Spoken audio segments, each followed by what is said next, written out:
Welcome back to the channel, everyone. So let's just dive right into the biggest question on everyone's mind today. Is Sophia Choi dead or alive? Because right now we literally have no idea. And it is driving everyone crazy. We all saw what happened on screen. Kristen DiMera completely lost her mind. She promised Sophia a fresh start. She promised her she could leave town and start over in Paris or wherever. But that was a massive lie. Things went sideways so fast. Kristen lured Sophia to that secluded spot by the river, and then she just bashed her over the head with a rock. Just brutal and messy. And then Kristen had her thugs toss Sophia right over the edge into the freezing water. It was cold. It was calculated. It was classic Kristen. But here is the thing.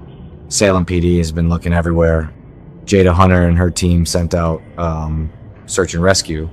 They had divers in the river for days, but nobody has found Sophia's body. Not in the river, not washed up on the shore, nowhere at all. And you know what that means in Salem, but why did Kristen do it in the first place? We have to look back at the whole mess with Johnny DiMera. Kristen wanted revenge on EJ, so she used this teenage girl to do her dirty work. She got Sophia to go to Johnny's apartment. The plan was to take Johnny out, burn the place down while he was tied up, but Sophia messed up. She hesitated. She didn't finish the job the way Kristen wanted.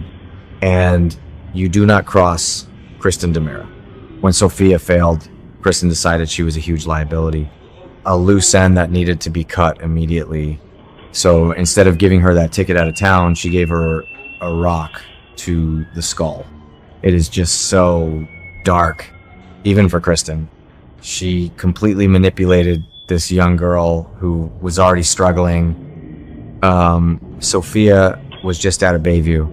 She was vulnerable because Johnny backed out of Trey's adoption. And Kristen played her like a fiddle to get back at EJ. And then there is the massive cover-up.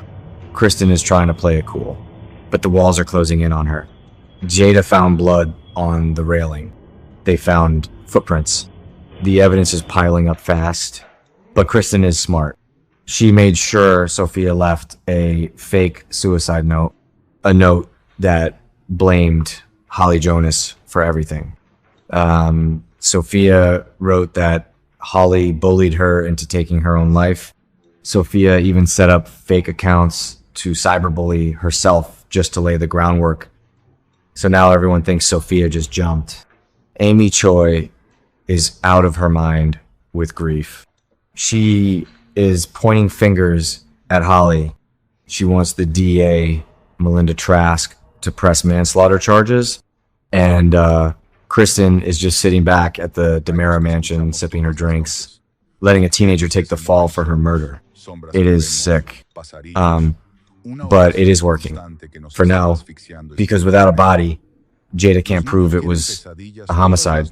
But Kristen is not totally getting away with it because her own mind is turning against her.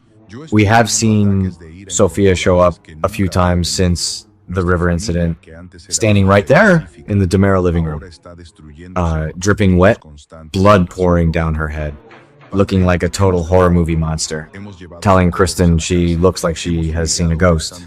But is it really a ghost? Probably not. It is just Kristen hallucinating. Her guilty conscience is finally cracking her. She is having nightmares. She is seeing things, which is wild because Kristen usually doesn't feel guilt about anything.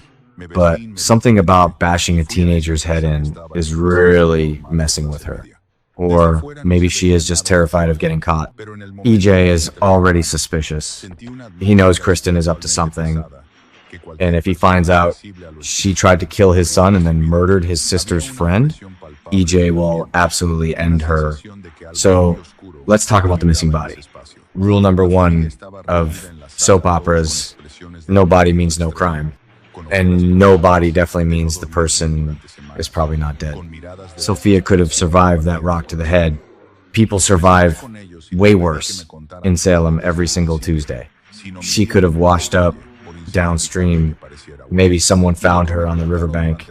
Maybe she is in a coma in some random clinic outside of town. Or maybe she pulled herself out of the water and she is hiding, waiting for the right time to strike back. Think about it. If she knows Kristen tried to kill her, she isn't going to just walk back into town and say hello. She is going to plot. She is going to wait until Kristen feels safe, and then she is going to ruin her life. That would be epic television. Just imagining Sophia walking into the DiMera mansion alive is giving me chills. But we also have to look at the real world stuff. The behind the scenes drama that dictates the storylines. Rachel Boyd plays Sophia, and we know she was dropped from her contract in late April. They even took her name out of the ending credits. A lot of fans saw that and panicked. They said, okay, she is gone for good. Sophia is dead. But hold on a second. That is standard procedure in the soap world. When a character goes missing or is presumed dead, they drop the contract. They remove the name to keep the suspense going. It doesn't mean she is never coming back. Sometimes they just need the character off the canvas for a few months. Let the storyline breathe.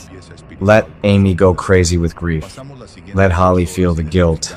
And because Peacock has a massive tape-to-air delay of like 10 months, contract news can be super misleading. And let's be real for a second. This is days of our lives. Death is basically just a vacation in Salem. Look at the history here. It is a revolving door. Lexi Carver literally just walked out of a secret tunnel after being dead for over a decade. E.J. DiMera was dead. Will Horton was dead. Stefano DiMera made a whole career out of coming back from the dead. Dr. Rolf has that magic Versavix serum. He has resurrection pods in the basement of the hospital. If EJ or Rolf found Sophia's body, they could easily bring her back. Or maybe she never died at all. The revolving door of characters on this show is legendary.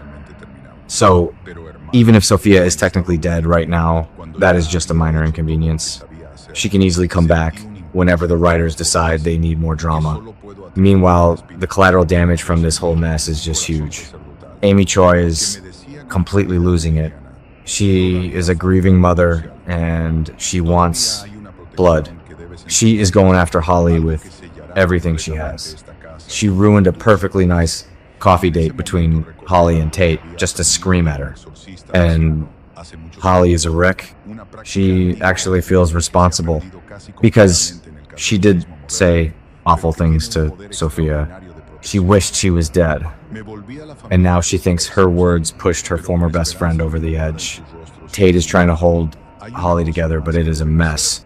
Ari is struggling too. All these kids are traumatized.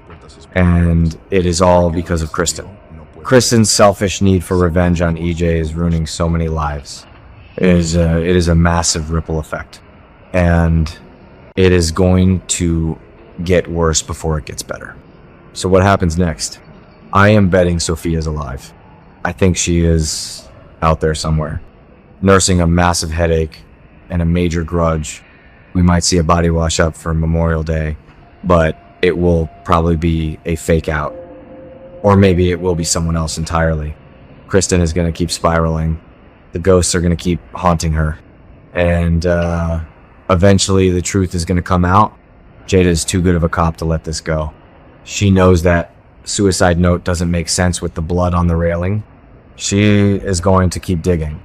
And when she finds out Kristen was behind it, the fallout is going to be nuclear. EJ will go to war. Amy will go to war. And Kristen will have nowhere to hide. Keep your eyes peeled, guys, because this Sophia mystery is far from over. And I am here for every messy minute of it.